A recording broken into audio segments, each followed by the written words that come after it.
Alright everyone, settle in because today I am going to tell you the legendary tale of a cat who loved pizza more than life itself.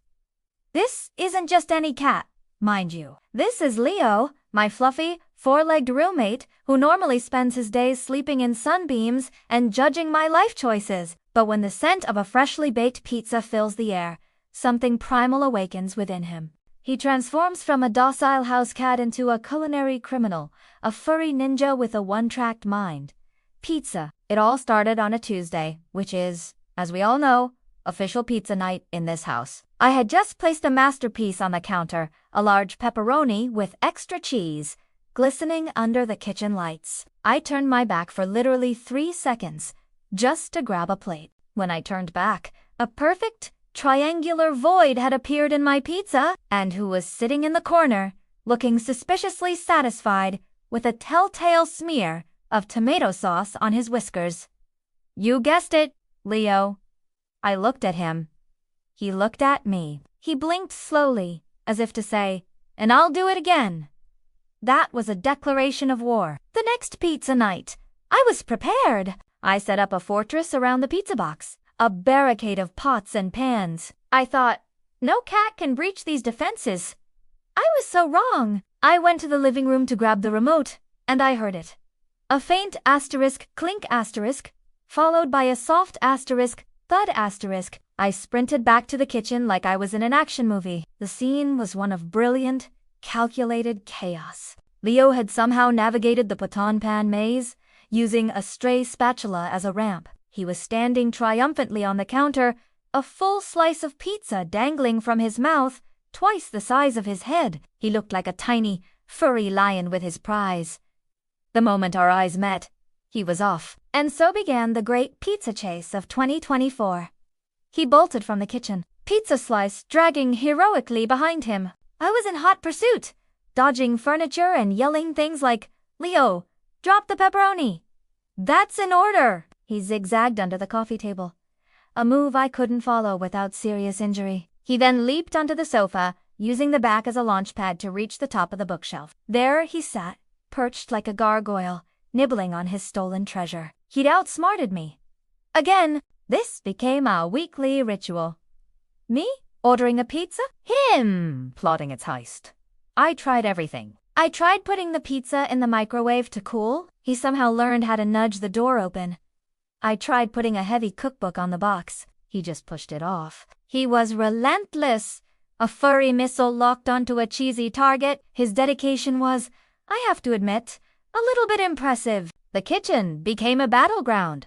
Flour would fly. Spices would topple. One time, he managed to knock a whole shaker of oregano onto the floor, creating a fragrant green cloud. I was slipping and sliding, and he used the confusion to make off with not one, but two asterisk slices this time. He was getting bolder. He was leveling up. I'd find crusts under the bed, a stray olive behind the couch. My apartment was becoming a museum of his pizza-related crimes. I'd have friends over, and I'd have to warn them, guard your slice. I'd say, there's a professional thief in our midst. They'd laugh, thinking I was exaggerating, and then they'd look down, and their pizza would be gone, with Leo licking his paws innocently under the table. He was a smooth operator, a phantom of the pizza parlor. You never saw him coming. You only saw the aftermath. The turning point came during what I now call the Great Calzone Calamity. I thought I'd be clever. I ordered a calzone instead of a pizza. It's fully enclosed. Right. Sealed. Impenetrable. A fortress of dough. I placed it on the counter with a smug grin. Checkmate, Leo, I whispered. I watched him from the doorway, curious to see how he'd handle this new challenge. He circled it, sniffing. He poked it with a paw. It didn't yield. For a moment, I thought I had finally won. Then, he did something I never expected. He looked at me, with those big, pleading eyes. He let out the softest, most pathetic little meow you've ever heard. It was a sound that said, "But where is the pizza? Have you forsaken our sacred tradition?" My heart melted. How could I say no to that face? He wasn't just a thief. He was a connoisseur, an enthusiast. I realized I was fighting a losing battle. He wasn't just stealing food, he was participating in pizza night. In his own chaotic, law-breaking way. He just wanted to be a part of it. So, I surrendered. I caved. I accepted my fate as the humble servant to a pizza-loving feline overlord. So, from that day forward, our pizza nights changed. I still order a large pepperoni with extra cheese. But now, I also order a special Leo slice. It's just a plain cheese slice, which I cut into tiny bite-sized pieces for him. The moment the delivery person arrives, he's right there at the door with me, his tail swishing with excitement. We have a new ritual. I set my plate at the table, and I put his little plate on the floor right next to me. And we have a pizza party. Just the two of us. There are no more chases, no more kitchen chaos, no more finding crusts in my clean laundry. It's just peace, harmony, and a shared love for melted cheese and warm bread. He munches on his tiny pieces, and I eat my slices without fear of them disappearing. He still looks up at my pepperoni with a longing in his eyes sometimes, but a gentle no, Leo, that one's mine, is all it takes now. He's a reformed criminal, a pizza thief turned pizza partner. He proved that sometimes you don't need to build higher walls.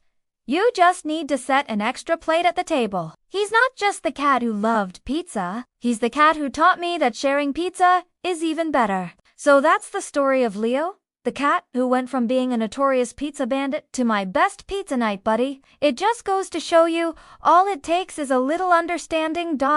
and a dedicated slice of cheese pizza. Thanks so much for hanging out and listening to my ridiculous cat story today. If you have a pet with a funny obsession, I would absolutely love to hear about it in the comments below. And hey, if you enjoyed this little slice of my life, don't forget to hit that like button and subscribe for more adventures with me and Leo.